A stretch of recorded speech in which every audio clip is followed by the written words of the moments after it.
السلام علیکم ورحمۃ اللہ وبرکاتہ۔ ریڈیو قطر آپ سے مخاطب ہے۔ سیف الرحمان سے آج کا دوسرا نشریہ سماعت فرمائیے۔ ابتدا میں پیش خدمت ہے اہم خبروں کا خلاصہ۔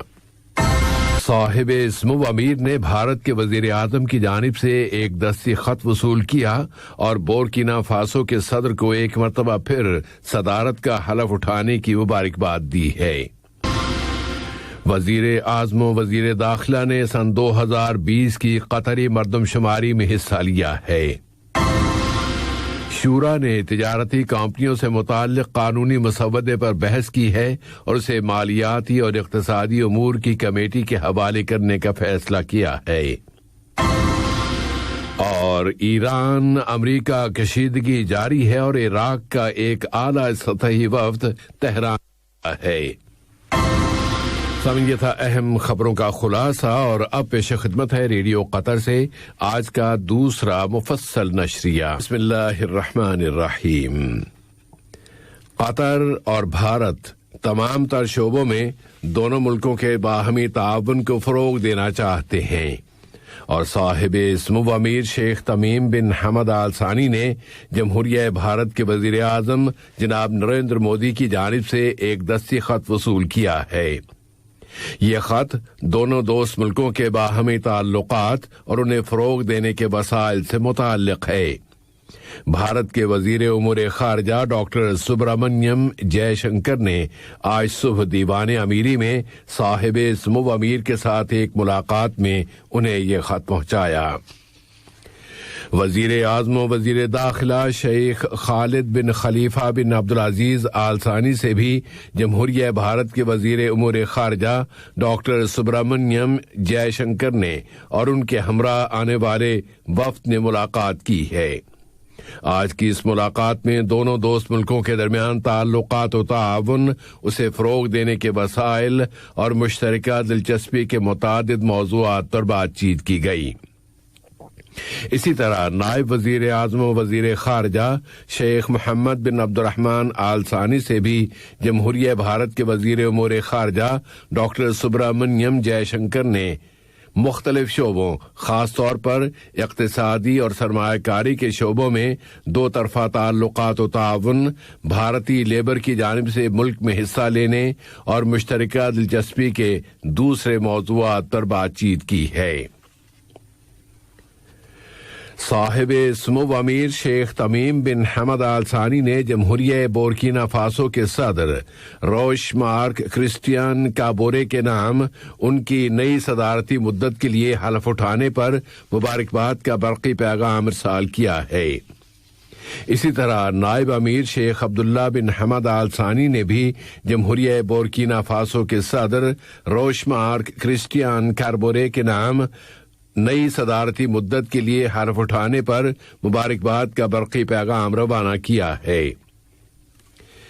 وزیر اعظم و وزیر داخلہ شیخ خالد بن خلیفہ بن عبدالعزیز آل ثانی نے قطری مردم شماری شماریات 2020 میں حصہ لیا ہے۔ وزیر اعظم نے اس کے لیے آبادی کا الیکٹرانک فارم پر کیا ہے۔ وزیر اعظم و وزیر داخلہ نے اس موقع پر شماریات کے کارکنان کا شکریہ ادا کیا ہے جو فیلڈ میں جا کر اور الیکٹرانک آلات کے ذریعے شماریات اور آبادی کی گنتی کا کام کر رہے ہیں۔ وزیر اعظم نے قطر میں رہنے والے تمام لوگوں سے اپیل کی ہے کہ وہ شماریات کا مقررہ وقت گزرنے سے پہلے تمام تر تفصیلات جمع کرا دیں تاکہ نمبر شماری کے مطلوبہ مقاصد حاصل کیے جا سکیں۔ مجلس شورا نے آج اس کے اسپیکر جناب احمد بن عبداللہ بن زید آل محمود کی صدارت میں اپنے ہفت روزہ اجلاس میں تجارتی کمپنیوں کے قانون میں جزوی ترمیم پر بحث کی ہے۔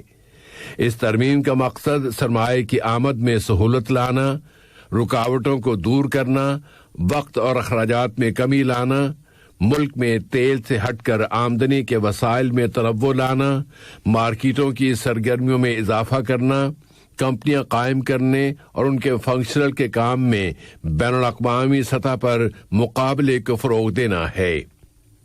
اس کے علاوہ اس ترمیم میں کچھ نئی شقیں بھی شامل کرنا مقصود ہے تاکہ منی لانڈرنگ اور دہشت گردی کی فنڈنگ کی روک تھام کے تقاضے پورے کیے جا سکیں۔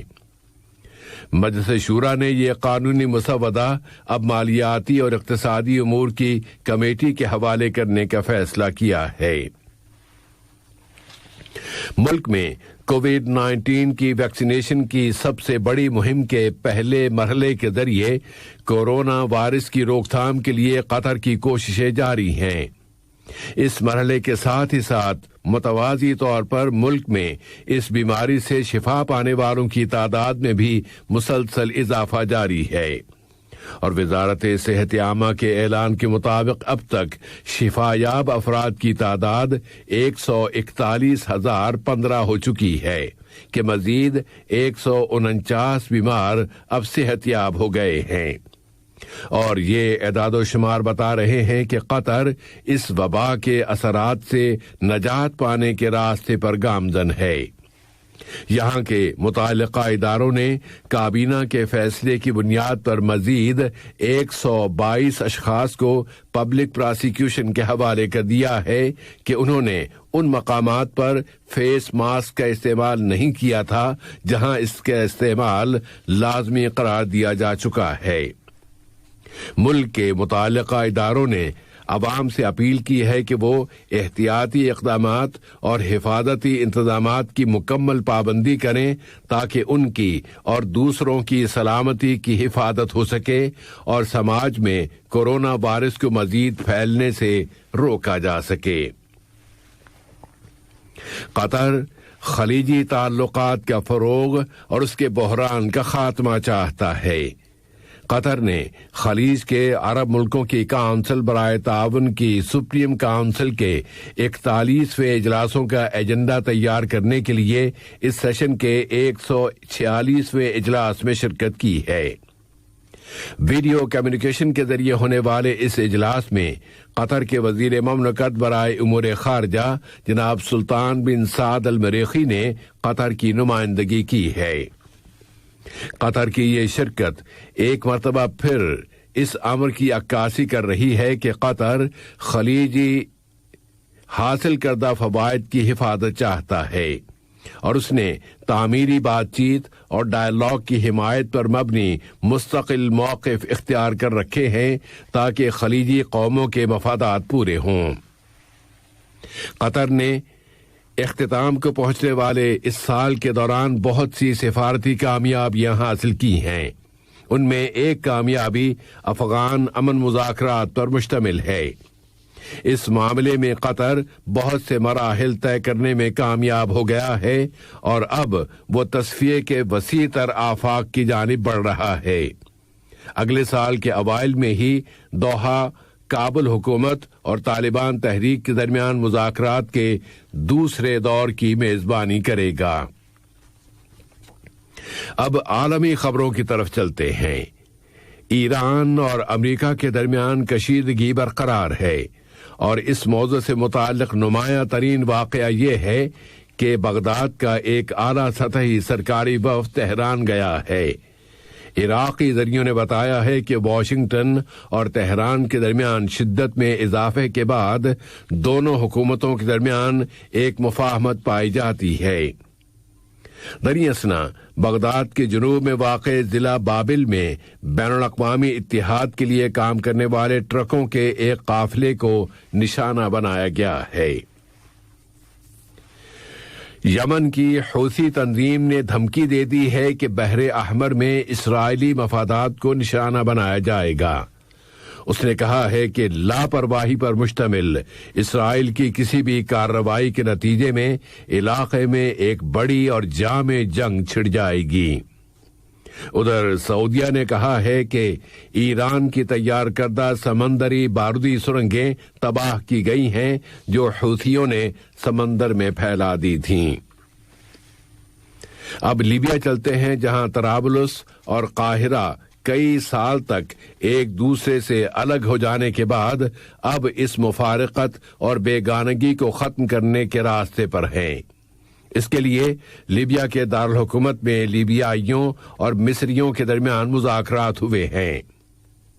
لیبیا کی وفاقی حکومت کی وزارت خارجہ نے اعلان کیا ہے کہ طرابلس کا دورہ کرنے والے مصری وفد کے ساتھ دونوں طرف کے ماہرین کے اجلاسوں کے پروگرام پر اتفاق رائے ہو گیا ہے تاکہ رکاوٹیں دور کی جا سکیں اور دونوں ملکوں کے درمیان فضائی پروازوں کی آمد و رفت دوبارہ شروع کی جا سکے اور اس کے لیے حالات کو سازگار بنایا جائے۔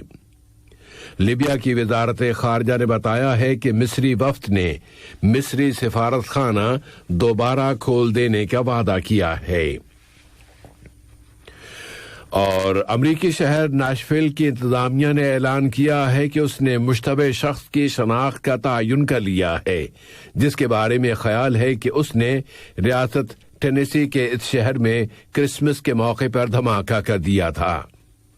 انتظامیہ کا کہنا ہے کہ یہ شخص اس دھماکے میں ہی ہلاک ہو گیا ہے۔ انتظامیہ کا یہ بھی کہنا ہے کہ اس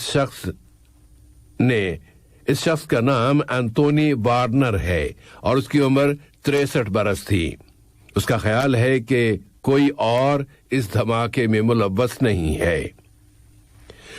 اور امریکہ سے ہی متعلق یہ خبر کہ ٹرمپ نے بالآخر دباؤ میں آتے ہوئے آخری لمحات میں کورونا سے متعلق اقتصادی پیکج پر دستخط کر دیے ہیں۔ وائٹ ہاؤس کے ایک بیان کے مطابق ٹرمپ نے وفاقی ایجنسیوں کی فنڈنگ کے قانون پر دستخط کر دیے ہیں۔ اب حکومت کی کسی نئی بندش کا راستہ بند ہو گیا ہے۔ آج کا یہ نشریہ ختم ہونے سے قبل اہم خبروں کا خلاصہ ایک مرتبہ پھر سماعت فرما لیجیے۔ صاحب سمو امیر نے بھارت کے وزیر اعظم کی جانب سے ایک دستی خط وصول کیا اور بورکینا فاسو کے صدر کو ایک مرتبہ پھر صدارت کا حلف اٹھانے کی مبارکباد دی ہے۔